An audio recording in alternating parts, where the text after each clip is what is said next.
Programa de análisis técnico sobre cuestiones de seguridad, hechos delictivos, operativa policial.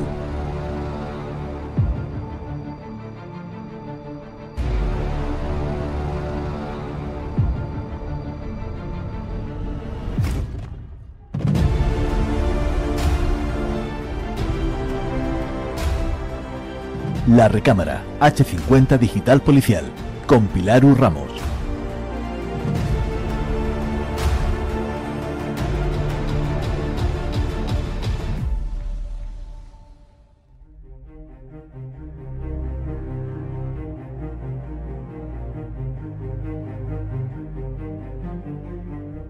Buenas tardes, una tarde más, estamos aquí en H50 Digital Policial, mi nombre ya lo conoces, soy Pilar U. Ramos. Esto es H50, pero traemos una novedad, y es que hemos querido ampliar lo que estamos haciendo para todos vosotros, con un programa que se llama La Recámara. Es un programa, como os habéis escuchado al principio, de análisis técnico sobre cuestiones de seguridad, hechos delictivos y operativa policial. Y para ello nosotros, como siempre en H50, nos queremos rodear de los mejores. En esta ocasión, esta tarde, tenemos con nosotros a alguien muy especial. Él se llama Robert Dombrowski y él nos va a hacer su presentación, porque iba a presentar yo, pero es que como tiene tantísima formación, tantos estudios, que una se pierde en este sentido, y vamos a hablar de un tema muy bonito que es sobre la violencia en Estados Unidos con armas de fuego. Bueno, más que bonito, interesante, y queremos que se presente él porque nos va a decir quién es, qué hace aquí y por qué está con nosotros. Robert, buenas tardes.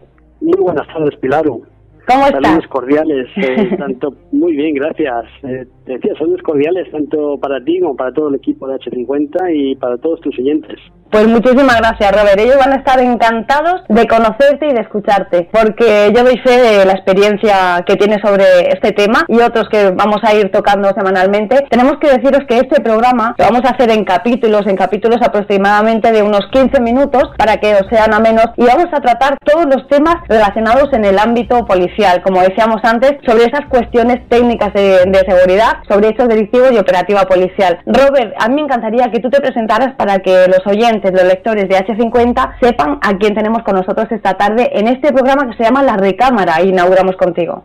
Pues muchísimas gracias, Pilar. A ver, me llamo Robert Dombrowski, como has dicho, y acabo de retirarme, hace unos meses, de una agencia estadounidense que se llama el US Secret Service. El US Secret Service es la agencia investigativa a nivel federal más antigua de Estados Unidos, establecida en 1865, y entre otras cosas se le conoce porque ejerce la función de protección presidencial, tanto para el presidente estadounidense como para la primera familia y otros dignatarios de, obviamente, rangos muy altos dentro del gobierno norteamericano. Y estuve con ellos más de 20 años, hasta que cumplí la edad mínima para poder retirarme, y nada, pues me salí el agosto pasado. Anteriormente también ejercí como policía en Estados Unidos, en una pequeña ciudad que se llama Hollywood, en la Florida, no el Hollywood de las películas, que casi todos conocemos, ¿sí? Pero una ciudad, ya te digo, en el otro extremo del país, ¿sí? Donde estuve de patrullero, y también tengo un poco de experiencia militar. Robert, es totalmente diferente el ámbito policial en Estados Unidos que en España. Hemos hablado anteriormente, antes de contactar esta tarde para hacer este capítulo en La Recámara, y hemos estado viendo un montón de diferencias que hay entre cómo se trabaja en Estados Unidos y cómo se trabaja en España, la legislación para unas cosas, la legislación para otras. Por eso nosotros hoy queríamos hablar contigo sobre este tema que hemos traído, que se llama violencia en Estados Unidos con armas de fuego. ¿Por qué existe, Robert, una prevalencia de armas en Estados Unidos? ¿O qué autoriza a los nacionales de Estados Unidos a tener armas? Porque eso es algo que supongo que a nuestros compañeros, a la gente aquí en España, les llama mucho la atención, ¿no? En Estados Unidos vemos muchas armas, totalmente contrario a lo que pasa en España. Pues sí, así es, Pilaru. Y es una de las preguntas que mis amistades de España me suelen hacer con más frecuencia, sobre todo aquellos que trabajan en el ámbito policial, ¿no? Porque si pensamos, pues es con mucha frecuencia, desafortunadamente, que vemos por los medios tradicionales que salen noticias de algún tiroteo en un estado, o Texas, o en la Florida, o cualquier otro sitio, donde por algún motivo o por otro, pues se ha dado ese tiroteo, hay víctimas, y etcétera. Y como he dicho, es desafortunadamente pues un hecho que ocurre con relativa frecuencia. Pero como tú bien dices, uno de los motivos por los cuales es porque existen esas diferencias a nivel social, a nivel cultural entre los dos países. Entonces, en Estados Unidos, para contestar la pregunta que me haces en cuanto a por qué tantas armas y con qué autoridad existen estas armas en manos de tanta gente en Estados Unidos, es porque es un derecho constitucional, que se considera un derecho fundamental de los estadounidenses, el poseer las armas. Incluso llega hasta tal punto que la segunda enmienda a la Constitución, justo siguiendo la de derecho a libre expresión y libertad y demás, es la de el derecho a poseer armas, no para entidades militares, sino para civiles. Y es un derecho constitucional que ha tenido pues muchísimos debates entre la gente que estudia la Constitución norteamericana, y se ha dado una variedad muy grande de interpretaciones, pero básicamente lo que tenemos es que en términos prácticos las Cortes han respaldado ese derecho de la gente, del bien del común, de poseer armas. Entonces, es verdad, existen muchísimas armas, son relativamente asequibles para la mayoría de los ciudadanos norteamericanos, y a veces pues se utilizan para las cosas que no deberían utilizarse, como son estos incidentes que vemos. Perdóname, Robert, eso te iba a decir, porque vemos muchísimas noticias de accidentes o de asesinatos o de persecuciones con pistolas, con armas de fuego, pero entre la misma población, entre las mismas personas que residen en Estados Unidos, independientemente de que sean policías o no. Sí, así es, y como he mencionado, siendo un derecho constitucional y un derecho que ha sido defendido por las Cortes en muchísimos casos a lo largo de los años, pues es un derecho que sigue en pie. Pero sí quiero aclarar una cosa, Pilaru, que es que cuando pensamos en las noticias que vemos en los medios, estamos viendo pues lo que los medios quieren que veamos, ¿sí? Entonces, quiero cambiar un poquito la perspectiva de lo que pueda pensar la gente. A ver, Estados Unidos es un país muy grande, la población viene a ser el 90% más o menos de lo que sería toda la población de Europa, de la Unión Europea, o sea que es un país que cubre muchísimo terreno y con muchísima gente. Entonces, cuando vemos la cantidad de afectados por la violencia por armas, no estamos hablando de que se trata de un problema que esté siquiera entre, digamos que los 10 casos que lleguen, los 10 primeros casos que lleguen a la mortalidad en Estados Unidos. Ocurren muchas otras cosas, accidentes, problemas médicos y demás. Está por debajo de esos 10, está creo que en 12º lugar o algo así. ¿Por qué te digo esto? Porque a nivel de población, a nivel general, los norteamericanos no lo ven como un problema tan grande aún como para querer impulsar un cambio constitucional, porque el mecanismo existe. La Constitución se puede cambiar, de hecho por eso existen las enmiendas que existen, se ha cambiado ya 27 veces. Entonces se podría hacer una enmienda para cambiar la segunda enmienda, que es la que da la autorización para poseer armas, pero no se ha hecho y estamos muy lejos de que se dé. Sencillamente no existe el empuje para hacer ese cambio aún por muchas noticias que veamos y muchas cosas que salgan en la prensa y demás. Del día al día, la mayoría de la gente no se ve afectada directamente por esa violencia, como suele ocurrir en muchísimos países que residen en ciertas zonas, a lo mejor un poquito más marginadas, donde haya más problemas de criminalidad, etcétera, por falta de medios, por falta de atención gubernamental y demás. Entonces, como el problema no es tan expansivo como uno podría pensar a raíz de las noticias que se escuchan, pues no existe verdaderamente ese empuje para hacer esos cambios fuertes, esos cambios radicales de modificar la Constitución. ¿Existen restricciones a la hora de que un ciudadano pueda adquirir un arma, o la puede adquirir todo el mundo? Pues mira, muchas gracias por hacerme esa pregunta, porque también es un punto muy importante que se debería mencionar. Claro que existen restricciones, y son restricciones importantes. La primera es que no puedes tener antecedentes penales de delito, digamos, de lo que se considera en Estados Unidos crímenes mayores, ¿sí? Que son, generalmente hablando, cualquier delito que pueda incurrir una pena de cárcel de 1 año o más, ¿vale? Esos suelen ser, en términos generales, los que se consideran delitos mayores. Entonces, si tienes ese tipo de antecedentes, no puedes acceder a un arma legalmente.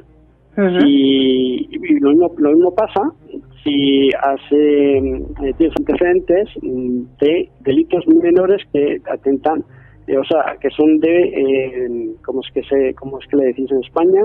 De tipo de violencia contra género. Eso, aunque sean delitos menores, pero si tienes antecedente, has sido encontrado culpable en uno de esos casos, tampoco puedes acceder a un arma.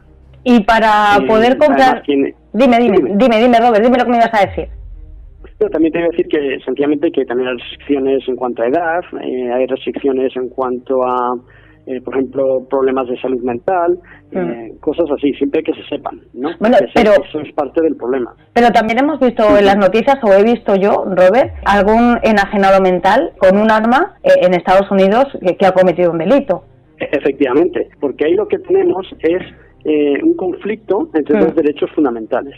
Sí, tenemos el derecho fundamental de poder poseer armas en Estados Unidos y el derecho fundamental de tu privacidad, sobre todo en cuanto a tu información de índole médica. Entonces, ¿qué pasa? Que como queremos proteger tus derechos, queremos proteger la información de cualquier problema sanitario, médico que tengas, pues muchas veces esa información no se comparte con las autoridades. Entonces, para una persona del normal quiere ir y acceder a un arma y haya cumplido la edad para su estado y demás, pues cuando vas a hacer la solicitud de la compra, lo que hacen es que te hacen una revisión de antecedentes. Si no aparece en esa revisión, pues los antecedentes criminales van a estar. Ahí todos los sistemas en Estados Unidos se comunican a nivel estatal como a nivel federal y esa información se comparte, absolutamente toda.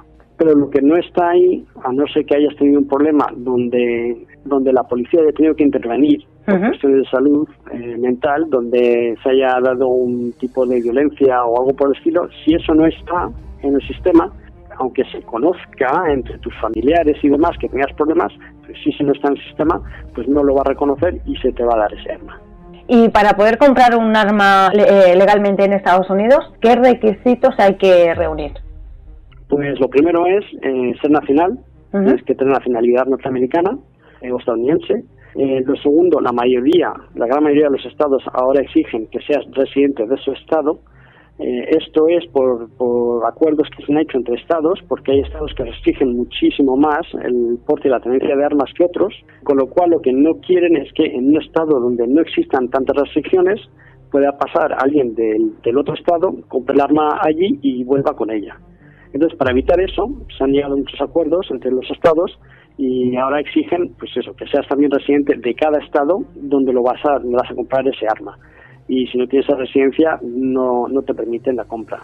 Luego tienes que reunir requisitos mínimos de edad para armas cortas, de pistolas y demás, son ser 21 mínimo. Armas largas te permiten a los 18, porque Estados Unidos sigue siendo un país donde es muy prevalente la caza.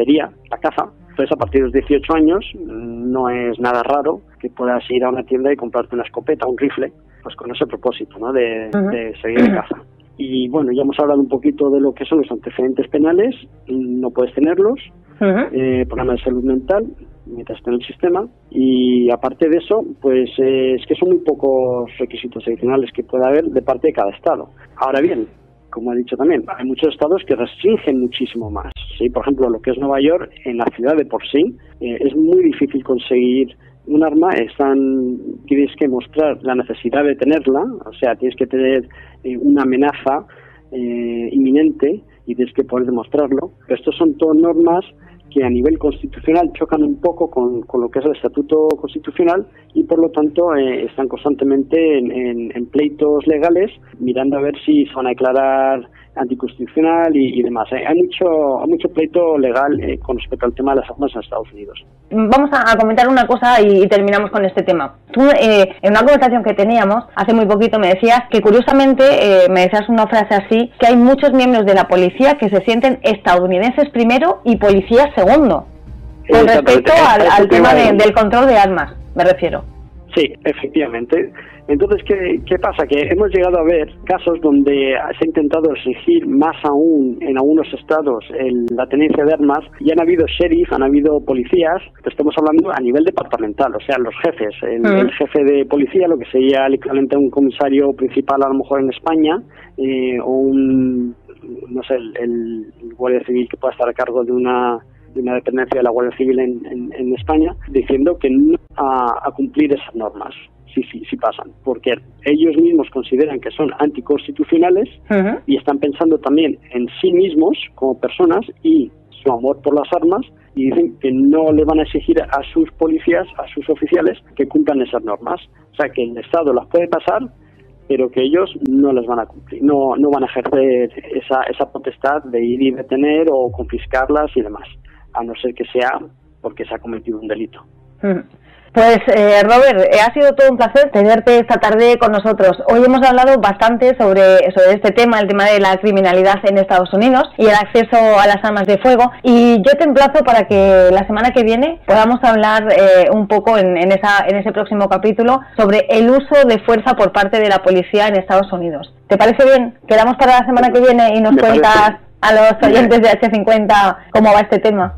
Claro que sí, Pilar, me parece estupendo, y así también le damos un poquito de perspectiva de la policía de por sí, cómo maneja el tema de las armas. Pues Robert, muchísimas gracias de estrenar esta sección de la recámara con nosotros en H50 Digital Policial. Te mandamos un abrazo enorme todos los compañeros y nos encontramos la semana que viene. Hasta la semana que viene, Robert. Lo mismo, muchísimas gracias, Pilaru, y muchísimos saludos a todos tus oyentes. Muchísimas gracias. Chao. Adiós.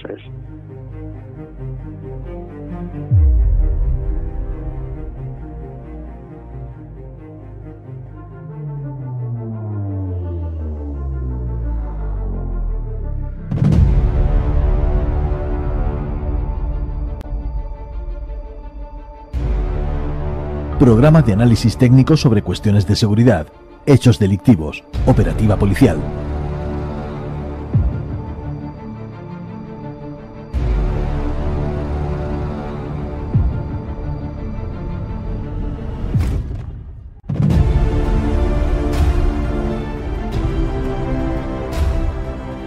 La Recámara, H50 Digital Policial, con Pilaru Ramos.